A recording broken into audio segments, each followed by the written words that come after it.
All right, we are back. I told you it wouldn't be long. Thank you for jumping back in. The Morgan Thomas Show again with my co-host, Big Al, Alan Adams. Let's jump into our Clemson position by position grades for Syracuse. As I've talked about before, I'm a lenient grader, and Alan's more of the tough grader. He's the teacher you don't want if you really need that GPA boost. I am the teacher you do want. So just kind of putting that disclaimer out there. Give us your grades on each position as well as we go through them. We'd love to give you a shout out while we go through them.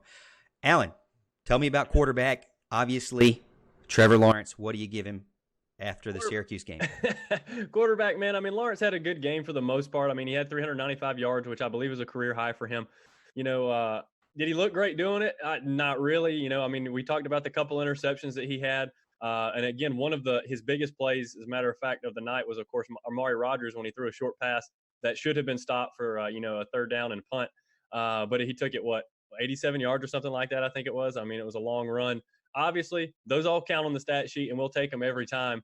But it wasn't the greatest game for him, for sure. So the country better be really afraid of what kind of points we're going to score when this kid gets it going, and he will get it going. But for this game, I gave him a B-.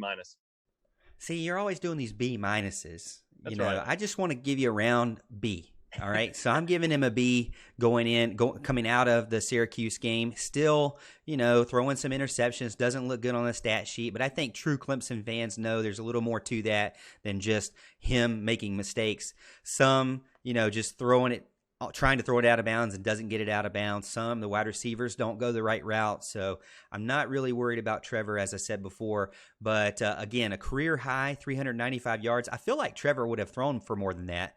But again, last year, if he got that high, they just take him out of the game.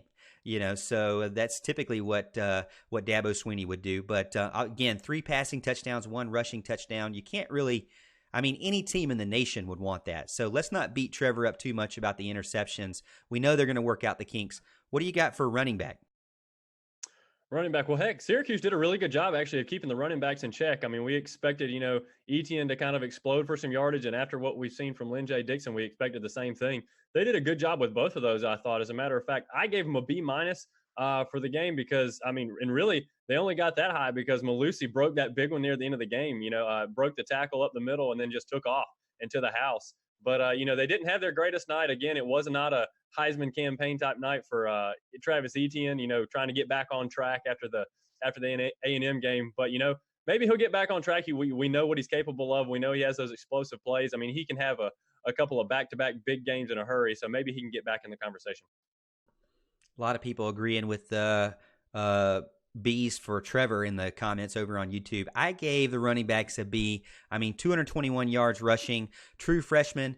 Malusi, as you mentioned, 57-yard touchdown run. I think the biggest thing that is the disappointment, again, is that Heisman candidate of Travis Etienne. He seemed to cool down, almost go completely cold from 205 to 53 to now 76. So he's kind of climbing back up.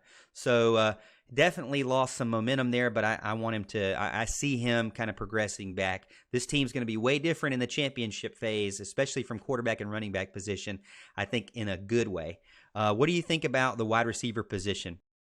Wide receivers, I gave him an A. I mean, you can't expect a lot more. Obviously, the national championship game last year may have been an A+, but unless you repeat that performance, they did about as good as they could do.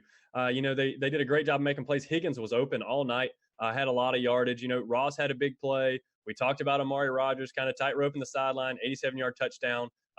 Turned a punt into a touchdown, so that was an awesome play. And how about Frank Ladson, another Clemson freshman making a play, falling backwards, in the corner of the end zone, makes a big play from Trevor Lawrence across the field. It just kind of goes to show you, what we're going to be about for the next few years. We're not going anywhere. Our receivers are still going to be there. We're still wide receiver U. So everybody's going to kind of have to fear all of that, and the quarterbacks we have coming in to throw to them for sure. But wide receivers, good night, A. Yeah, I gave wide receivers an A as well. When you look at just how well T. Higgins did, Amari Rodgers, just an amazing story with an 87-yard touchdown run, breaking 2 tackles and just blowing by everybody. Not to mention that I believe the touchdown, Amari Rodgers had a touchdown before that where it was a pump fake to Ross, and Ross sold it really well. Right. and it was back of the end zone to Amari Rogers, which I thought, this is great. This is exactly what Travis needs. He needs that shorter, slot receiver to kind of offset what they have. You just can't have. I think we went into it a little bit too excited about having 4 6'4" guys all at once, right? You got to have a little bit of difference there. You got to have some change, between the two, because you can't just throw it up and let everybody get a jump ball. There's got to be some different attack and different play styles and different routes ran from each wide receiver, just to kind of change it up for the defense.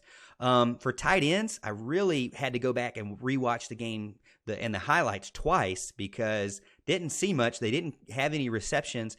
I went ahead and gave them a B because on every big running play, it looked like every tight end that I noticed, from Chalk to Price, locked up the guy that they needed to lock up, especially on the Trevor Lawrence touchdown in the red zone. So I gave him a B only because I really didn't see him in the passing game, but we kind of expected that.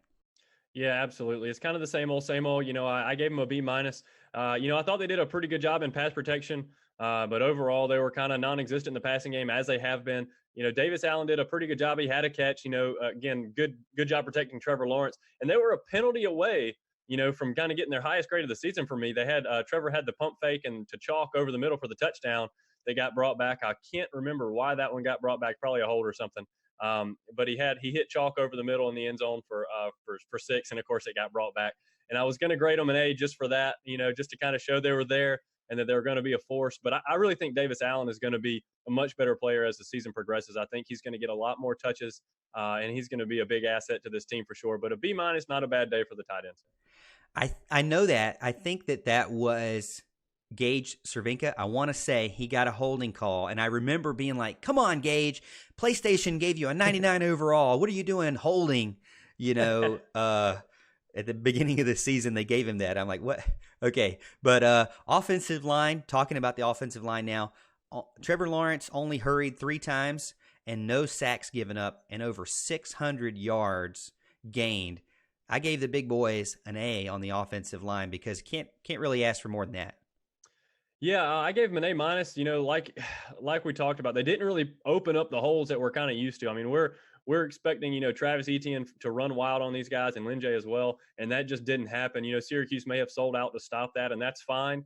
But it kind of it takes a little shine off the armor there, anyways. But again, they didn't allow any sacks, and they kept 2 of the best defensive ends in the conference at bay all night long. So I gave them an A minus. Really solid job by the offensive line.